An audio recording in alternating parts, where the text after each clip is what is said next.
ವರಿಷ್ಠರ ಭೇಟಿಗಾಗಿ ದೆಹಲಿಗೆ ತಮ್ಮ ಆಪ್ತ ಬಳಗವನ್ನು ಕಳುಹಿಸಿದ್ಯಾಕೆ ಸಿದ್ದರಾಮಯ್ಯ? ಹಾಗಾದ್ರೆ ಖರ್ಗೆ ಭೇಟಿ ವೇಳೆ ರಾಜಣ್ಣ ಸತೀಶ್ ಜಾರಕಿಹೊಳಿ ಹೇಳಿದ್ದೇನು ಗೊತ್ತಾ ನಿಮಗೆ? ಸಿಎಂ ಆಪ್ತ ಬಳಗದಲ್ಲಿ ದಂಡಯಾತ್ರೆಗೆ ಹೈಕಮಾಂಡ್ ಗರಂ ಆಗಿದ್ಯಾಕೆ? ಹೈಕಮಾಂಡ್ ಸಿಡಿಮಿಡಿಗೊಂಡ ತಕ್ಷಣವೇ ಸಿಎಂ ಜಾತಿ ಅಸ್ತ್ರ ಪ್ರಯೋಗಿಸಿದ್ರ? ಸಿಎಂ ಕುರ್ಚಿ ಬಿಡುವಂತೆ ಹೇಳ್ತಾ ಕಾಂಗ್ರೆಸ್ ಹೈಕಮಾಂಡ್. ಹಾಗಾದ್ರೆ ಹೈಕಮಾಂಡ್ ಸೂಚನೆ ಬೆನ್ನಲ್ಲೇ ಟ್ವೀಟ್ ಅಸ್ತ್ರ ಬಿಟ್ರ ಸಿದ್ದರಾಮಯ್ಯ ಅನ್ನುವಂಥದ್ದು. ವರಿಷ್ಠರ ಭೇಟಿಗಾಗಿ ದೆಹಲಿಗೆ ತಮ್ಮ ಆಪ್ತ ಬಳಗವನ್ನು ಕಳಿಸಿದ್ಯಾಕೆ ಅವರು? ಹಾಗಾದ್ರೆ ಖರ್ಗೆ ಭೇಟಿ ವೇಳೆ ರಾಜಣ್ಣ ಸತೀಶ್ ಜಾರಕಿಹೊಳಿ ಅವರನ್ನ ಕಳಿಸಿದ್ದಾರೆ. ಇವಾಗ ಒಂದು ಮಾತು ಕೇಳ್ತಾ ಬರ್ತಾ ಇತ್ತು. ಏನು ಅಂತ ಅಂದ್ರೆ, ಫಾರಿನ್ ಟೂರು ಆಯ್ತಲ್ಲ MLAಗಳದು. ಅಂದರೆ 30 ಜನ ಅಂತ ಮೊದಲು ಹೆಸರು ಕೇಳಿ ಬಂತು, ಆಮೇಲೆ 29ಕ್ಕೆ ಬಂತು, ಆಮೇಲೆ 19, ಆಮೇಲೆ 13, ಈ ತಿರಿ ಇಳಿಕೆ ಆಗ್ತಾ ಬಂತು. ಹೈಕಮಾಂಡ್ ಗರಂ ಆದಮೇಲೆ ಎಲ್ಲ ಶಾಸಕರು ಒಬ್ಬೊಬ್ಬರೇ ಹಾಗೆ ಹಿಂಸರ್ಕೊಂಡ್ರು. ಅದಾದ ಮೇಲೆ ಈ ಒಂದು ಟ್ವೀಟ್ ಅಸ್ತ್ರವನ್ನು CM ಸಿದ್ದರಾಮಯ್ಯನವರು ಬಿಟ್ಟಿದ್ದಾರೆ.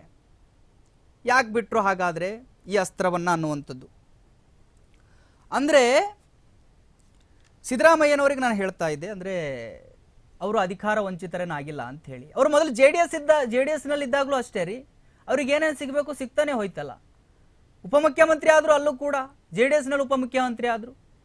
ಅದಾದ ಮೇಲೆ ಮೈತ್ರಿ ಸರ್ಕಾರದಲ್ಲಿ JDS ಕಾಂಗ್ರೆಸ್ ಎರಡರಲ್ಲೂ ಮತ್ತು ಉಪಮುಖ್ಯಮಂತ್ರಿ ಆದರು. ಆವಾಗಲೂ ಹೋಯ್ತು. ಅದಾದ ಮೇಲೆ JDS ಇಂದ ಉಚ್ಚಾಟನೆ ಮಾಡಿದ ಮೇಲೆ ಆಮೇಲೆ ಕಾಂಗ್ರೆಸ್ ಸರ್ಕಾರಕ್ಕೆ ಸೇರ್ಕೊಳ್ತಾರೆ. ಅದಾದ ಮೇಲೆ ಇಲ್ಲಿ ಕಾಂಗ್ರೆಸ್ನ ರಾಜ್ಯಾಧ್ಯಕ್ಷರು ಕೂಡ ಆಗ್ತಾರೆ. ಮತ್ತು ಅವ್ರು ನಾನು ಹೇಳ್ತಾ ಇದ್ದೆ, ಅಧಿಕಾರ ವಂಚನೆ ಅಲ್ಲೂ ಕೂಡ ಆಗಿಲ್ಲ ಅವರಿಗೆ ಅಂತ ಹೇಳಿ. ಎಲ್ಲಿ ಅಂತಂದ್ರೆ JDS ಅಲ್ಲೂ ಕೂಡ ಅವ್ರಿಗೆ ಆಗಿಲ್ಲ. ಅವರು ಅಲ್ಲೂ ಕೂಡ ರಾಜ್ಯಾಧ್ಯಕ್ಷರಾಗಿದ್ರು, ಉಪಮುಖ್ಯಮಂತ್ರಿಗಳಾಗಿದ್ರು. ಅದಾದ ಮೇಲೆ ಅವರಿಗೆ JDS ಇಂದ ಉಚ್ಚಾಟನೆ ಮಾಡೋದಾದ್ಮೇಲೆ ಕಾಂಗ್ರೆಸ್ಸಿಗೆ ಬರ್ತಾರೆ, ಕಾಂಗ್ರೆಸ್ ಅಲ್ಲಿ ರಾಜ್ಯಾಧ್ಯಕ್ಷರಾಗ್ತಾರೆ, ಮತ್ತು CM ಆಗ್ತಾರೆ. ಇವಾಗ 2ನೇ ಬಾರಿ CM ಆಗಿದ್ದಾರೆ. ಅವ್ರಿಗೆ ಏನೇನು ಸಿಗಬೇಕು ಸಿಗ್ತಾನೆ ಹೋಯ್ತು. ಅವರು ಯಾವ ಕಾರಣಕ್ಕಾಗಿ ಈ ಮಾತುಗಳನ್ನು ಹೇಳ್ತಾ ಬಂದಿದ್ದಾರೋ ಗೊತ್ತಿಲ್ಲ. ಅವರು ಇನ್ನು ಟ್ವೀಟಲ್ಲೂ ಹೇಳ್ತಾರೆ, ನಾನು ನಡೆದು ಬಂದಿರತಕ್ಕಂಥ ಹಾದಿ ಸುಲಭವೇನಿರಲಿಲ್ಲ ಅಂತ ಹೇಳಿ.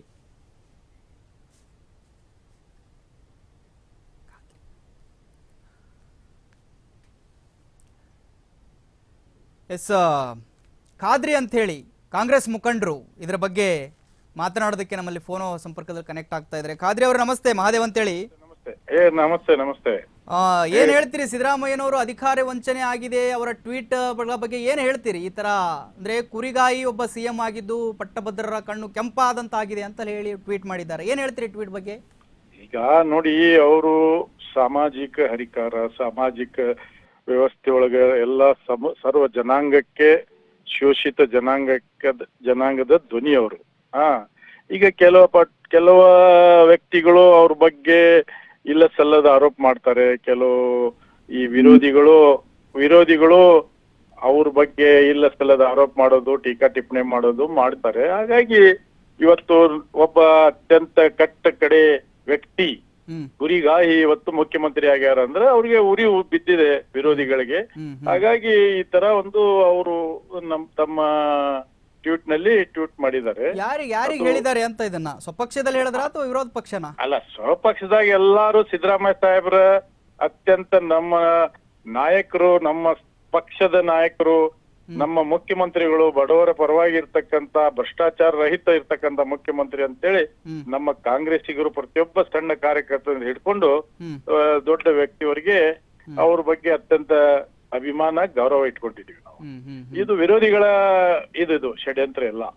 ವಿರೋಧಿಗಳು ಆದಿ ಬೀದಿಯಲ್ಲಿ ಮಾತಾಡ್ತಾರೆ ಭ್ರಷ್ಟಾಚಾರ. ಈಗ ನಿನ್ನೆ ಅವ್ರ MLAನ ಭ್ರಷ್ಟಾಚಾರದಾಗ ಸಿಕ್ಕೊಂಡಿದ್ದಾರೆ ವಿರೋಧಿಗಳದ. ಈ ತರ ಇದೆ. ಅದು ನಿಮ್ಗೆ ಅದು ಬಿಚ್ಚಿ ಕನ್ನಡಿ ಕಾಣ್ತಾ ಇದೆ ಅಲ್ಲ. ಅವ್ರು ಏನು CM ಸಾಹೇಬ್ರು ಕೂಡ ಹೇಳಿದ್ದಾರೆ, ನಮ್ಮ ಮೇಲೆ ಮಾಡ್ತೀರಿ, ನೀವು ಆಗಿರಲ್ಲ ಏನಂತೀರಿ ಅದಕ್ಕೆ ಅಂತೇಳಿ.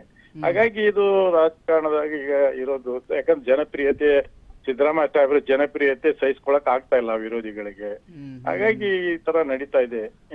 ಬಿಜೆಪಿಯವರು ಹೇಳ್ತಾರೆ, ಅಂದ್ರೆ DK ಶಿವಕುಮಾರ್ ಅವರಿಗೆ ಯಾವಾಗ CM ಕುರ್ಜಿ ಬಿಟ್ಟು ಕೊಡ್ಬೇಕಾಗಿ ಬರುತ್ತೋ ಈ ತರಹದ ಟ್ವೀಟ್ಗಳು ಮತ್ತೆ ಈ ಜಾತಿ ರಾಜಕಾರಣಗಳನ್ನ ಮಾಡ್ತಾರೆ ಸಿದ್ದರಾಮಯ್ಯನವರು ಅಂತ ಹೇಳಿ. ಇಲ್ಲ, ಬಿಜೆಪಿಯವರು ಇದು ಎಲ್ಲ ದಾರಿ ತಪ್ಪಿಸೋ ಕೆಲಸ. ಅವ್ರ ಮಾತ ಈ ತರ, ಅವ್ರ ಮಾತಿನಲ್ಲಿ ಬದ್ಧತೆ ಇರೋದಿಲ್ಲ. ಅವ್ರು ಮಾತಾಡೋದು ಈ ತರ. ಈಗಲ್ಲ, ಮೊದ್ಲಿಂದ ಮಾತಾಡ್ಕೊಂತ ಬಂದಿದ್ದಾರೆ ಅವರು. ಈಗ ಅವ್ರು ಹತಾಶೆ ಆಗಿದ್ದಾರೆ. ಈ ರಾಜ್ಯದಲ್ಲಿ 2028ರಲ್ಲಿ ಮತ್ತೆ ಕಾಂಗ್ರೆಸ್ ಸರ್ಕಾರ ಬರ್ತೈತೆ ಅನ್ನೋಂತ ಅವ್ರಿಗೆ ಏನು ಕಾಣ್ತಾ ಇದೆಯಲ್ಲ. ಹಾಗಾಗಿ ಈ ತರ ಹತಾಶೆ ಆಗಿ ಮಾತಾಡ್ತಾ ಇದಾರೆ ಅವರು ಬಿಜೆಪಿ ಅವರು. ಸರ್, ನಿಮಗೆ ಅನ್ಸುತ್ತಾ ಅಂದ್ರೆ ಸಿದ್ದರಾಮಯ್ಯನವರಿಗೆ ಅಧಿಕಾರ ವಂಚನೆ ಆಗಿದೆ ಅಂತ ಹೇಳಿ ಅವರ ರಾಜಕೀಯ ಜೀವನದಲ್ಲಿ? ನೋಡಿ, ಅವರು ಬಾಳ ಏರಿಳು ನೋಡಿದ್ದಾರೆ, ಸೋತಿದ್ದಾರೆ, ಪಕ್ಷ ಕಟ್ಟಿದ್ದಾರೆ. ಕಾಂಗ್ರೆಸ್ ಪಕ್ಷದಲ್ಲಿ ಸರ್ಕಾರ ಬರ್ಲಿಕ್ಕೆ ಅವರು ಮತ್ತು ಸನ್ಮಾನ್ಯ ಡಿ ಕೆ ಶಿವಕುಮಾರ್ ಸಾಹೇಬ್ರು, ಪರಮೇಶ್ವರ್ ಸಾಹೇಬ್ರು ಕೆಪಿಸಿ ಅಧ್ಯಕ್ಷ ಇದ್ದಾಗ ಸರ್ಕಾರ ಬಂದಿದೆ.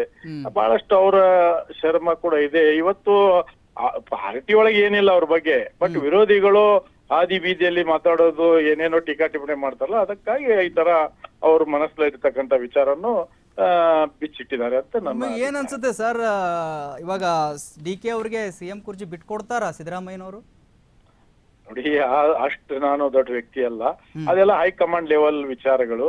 ಹೈಕಮಾಂಡ್ ಏನ್ ತೀರ್ಮಾನ ಮಾಡ್ತಾರೆ ಅದಕ್ಕೆ ಬದ್ಧ ಅಂತ ಮಾನ್ಯ ಮುಖ್ಯಮಂತ್ರಿಗಳು ಹೇಳ್ಯಾರ, ಮಾನ್ಯ ಉಪಮುಖ್ಯಮಂತ್ರಿಗಳು ಕೂಡ. ನೀವು ಒಬ್ಬ ಕಾಂಗ್ರೆಸ್ ಮುಖಂಡರಾಗಿ ಹೇಳೋದಾದ್ರೆ, ಅಂದ್ರೆ ಡಿ ಕೆ ಶಿವಕುಮಾರ್ ಅವರಿಗೆ ಅಧಿಕಾರ ಸಿಗಬೇಕಾ ಸಿಗಬಾರ್ದಾ ನಿಮ್ಮ ಪ್ರಕಾರ? ನೋಡಿ, ಇಬ್ರು ಕೆಪೇಬಲ್ ಅವರು, ಆಯ್ತಾ? ಈಗ ಸಿಎಂ ಕುರ್ಚಿ ಖಾಲಿ ಇಲ್ಲ, ಯಾವ್ದು ಇದ್ರು ಹೈಕಮಾಂಡ್ ತೀರ್ಮಾನಕ್ಕೆ ಬದ್ಧ ಇರ್ತಾರೆ ಎಲ್ಲರೂ. ನಾವು ಕಟ್ಟ ಕಡೆ ಕಾಂಗ್ರೆಸ್ಸಿನ ಸಣ್ಣ ಕಾರ್ಯಕರ್ತರು ಕೂಡ ನಮ್ಮ ಹೈಕಮಾಂಡ್ ಏನ್ ಹೇಳ್ತದೆ ಅದಕ್ಕೆ ಹೇಳ್ತೀವಿ ನಾವು. ಹಾಗಾಗಿ ಮಾನ್ಯ ಮುಖ್ಯಮಂತ್ರಿಗಳು, ಮಾನ್ಯ ಉಪಮುಖ್ಯಮಂತ್ರಿಗಳು ಕೂಡ ಇದೇ ಹೇಳಿದ್ದಾರೆ, ಹೈಕಮಾಂಡ್ ಏನ್ ಹೇಳ್ತಾರೆ ಅದಕ್ಕೆ ಹೇಳ್ತೀವಿ ಅಂತೇಳಿ. ಅದು ಸಮಯ ಸಂದರ್ಭ ಬಂದಾಗ ಅದರ ಬಗ್ಗೆ ಗೊತ್ತಾಗ್ತೈತೆ ತಮ್ಮೆಲ್ಲರಿಗೆ. ಏನೋ ಫೆಬ್ರವರಿ 26 ನಂತರ ಹೈಕಮಾಂಡ್ ಕರೆದಿದೆ ಅಂತ ಹೇಳಿ ಸುದ್ದಿ ಇದೆ. ಅದರ ಬಗ್ಗೆ ನನಗೆ ಮಾಹಿತಿ ಇಲ್ಲ, ನಾನು ಅಲ್ಲಿ ಹೋಗಿ ಅದು ನನ್ಗೆ ಗೊತ್ತಿಲ್ಲ. ಹೌದಾ? Okay okay, thank you Khadri ಅವರೇ, ನಮ್ಮ ಜೊತೆ ಮಾತಾಡೋದಕ್ಕೆ ಆರ್ ಮ್ಯಾಕ್ಸ್ ಒಂದಿಗೆ ಥ್ಯಾಂಕ್ ಯು.